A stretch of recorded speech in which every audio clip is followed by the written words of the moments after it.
Hadirin disilakan duduk kembali.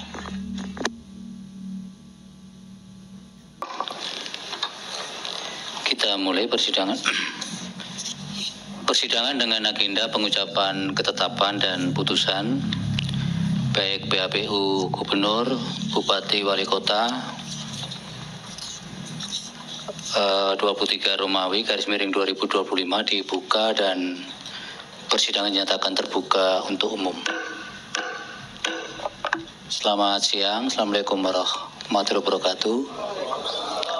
Salam sejahtera untuk kita semua. Salam, Om Swastiastu, Nama Budaya, salam kebajikan. Bapak Ibu sekalian, para pihak baik pemohon, termohon, pihak terkait dan Bawaslu, agenda persidangan pada siang hari ini adalah untuk pengucapan putusan lanjut perkara nomor 72.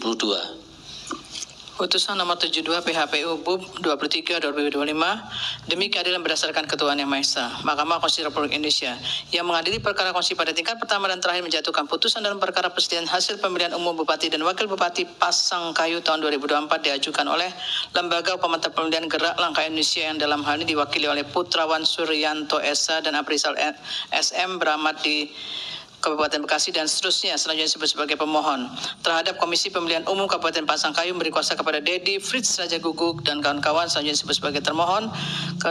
Nomor 2 adalah Hayaumil Ambo Jiwa dan Hajah Heni pasangan calon Bupati dan Wakil Bupati dalam pemilihan umum Bupati dan Wakil Bupati Pasangkayu tahun 2024 nomor urut 2 beri kuasa kepada Misbahudin Gasma dan kawan-kawan disebut sebagai pihak terkait membaca permohonan pemohon yang dan seterusnya dianggap diucapkan, duduk perkara dan seterusnya dianggap diucapkan. Timbangan hukum, kewenangan mahkamah dan tenggang waktu pengajuan permohonan dalam eksepsi dan seterusnya dianggap diucapkan. Mahkamah berwenang untuk mengadili permohonan aku dan permohonan pemohon diajukan masih dalam tenggang waktu. Eksepsi termohon dan eksepsi pihak terkait berkenaan dan kewenangan mahkamah ada tidak berdasarkan hukum.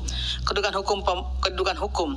Sebelum mempertimbangkan lebih lanjut mengenai kedudukan hukum pemohon, mahkamah terlebih dahulu akan mempertimbangkan eksepsi termohon dan eksepsi pihak terkait yang pada pokoknya menyatakan bahwa pemohon tidak memiliki kedudukan hukum untuk mengajukan permohonan karena tidak memiliki kewenangan untuk bertindak mewakili lembaga pemantau gerak langkah Indonesia.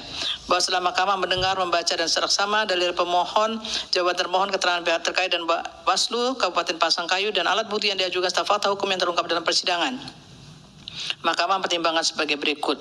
Menimbang bahwa berkenaan dengan keterpenuhan syarat pemantau pemilihan ketentuan pasal 10 ayat 2 PMK 3 2024 menyatakan, kutipan dianggap diucapkan, bahwa berdasarkan fakta persidangan dalam sidang pemeriksaan pendahuluan dengan acara mendengarkan keterangan pemohon dan mengesahkan bukti pemohon tanggal 9 Januari 2005, pemohon menyatakan benar sebagai pemantau pemilu di Kabupaten Pasangkayu dan telah memiliki sertifikat akreditasi dari KPU Kabupaten Pasangkayu, akan tetapi pemohon tidak dapat menunjukkan ADART yang menjadi salah satu syarat bagi pemohon memiliki kedudukan hukum untuk mengajukan permohonan sebagaimana dimaksud dalam pasal 10 ayat 2 PMK 3 2025. Dalam kaitan ini pemohon pada persidangan menyatakan telah menyerahkan ADART kepada termohon ketika mendaftarkan untuk menjadi pemantau pemilihan. Selanjutnya pemohon menyerahkan salinan ADART kepada mahkamah pada tanggal 15 Januari 2025. Bahwa setelah mahkamah mencermati ADART pemohon berdasarkan ketentuan pasal 16 angka 5 menyatakan, kutipan selengkapnya dianggap diucapkan. Selanjutnya pasal 14 angka 1 ADART menyatakan, kutipan selengkapnya dianggap diucapkan. Terhadap kepengurusan tersebut telah ternyata Putrawan Suryanto SH yang menurut pemohon adalah koordinator gerak langkah Indonesia Kabupaten Pasangkayu bukanlah pengurus sebagaimana ADART aku. Pemohon juga tidak melampirkan bukti apapun yang menyatakan dirinya berhak mewakili pemantau gerak langkah Indonesia yang mengajukan permohonan di Mahkamah Konstitusi. Adapun berkenaan dengan surat tugas nomor 21 dan seterusnya 2024 menugaskan Putrawan Suryanto SH dan Aprisal SM telah ternyata tidak ditandatangani yang terungkap dalam persidangan tersebut. Di atas mahkamah berpendapat meskipun gerak langkah Indonesia adalah pemantau pemilihan yang memiliki sertifikat akreditasi dari KPU Kabupaten Pasangkayu, namun pemohon tidak berhak mewakili gerak langkah Indonesia sebagai pemantau pemilihan sehingga pemohon tidak memiliki kedudukan hukum untuk mengajukan permohonan aku. Menimbang berdasarkan pertimbangan hukum di atas, pemohon tidak memiliki kedudukan hukum untuk mengajukan permohonan aku. Dengan demikian eksepsi termohon dan eksepsi pihak terkait bahwa pemohon tidak memiliki kedudukan hukum adalah beralasan hukum dan seterusnya dianggap diucapkan. Konklusi dan seterusnya dianggap diucapkan.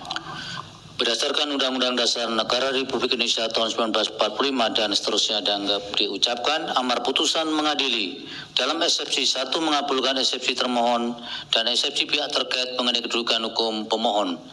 2 menolak eksepsi termohon dan eksepsi pihak terkait untuk selain dan selebihnya. Dalam pokok permohonan menyatakan permohonan pemohon tidak dapat diterima. Demikian diputuskan rapat permusyawaratan hakim oleh 9 hakim konstitusi, yaitu nama hakim dianggap diucapkan pada hari Kamis tanggal 30 bulan Januari tahun 2025 yang diucapkan dalam sidang plenum Mahkamah Konstitusi terbuka untuk umum pada hari Selasa tanggal 4 bulan Februari tahun 2025 selesai diucapkan pukul 15.44 menit waktu Indonesia Barat oleh 9 hakim konstitusi tersebut di atas dengan dibantu oleh Nalom Kurniawan sebagai panitia pengganti serta dihadiri oleh para pihak.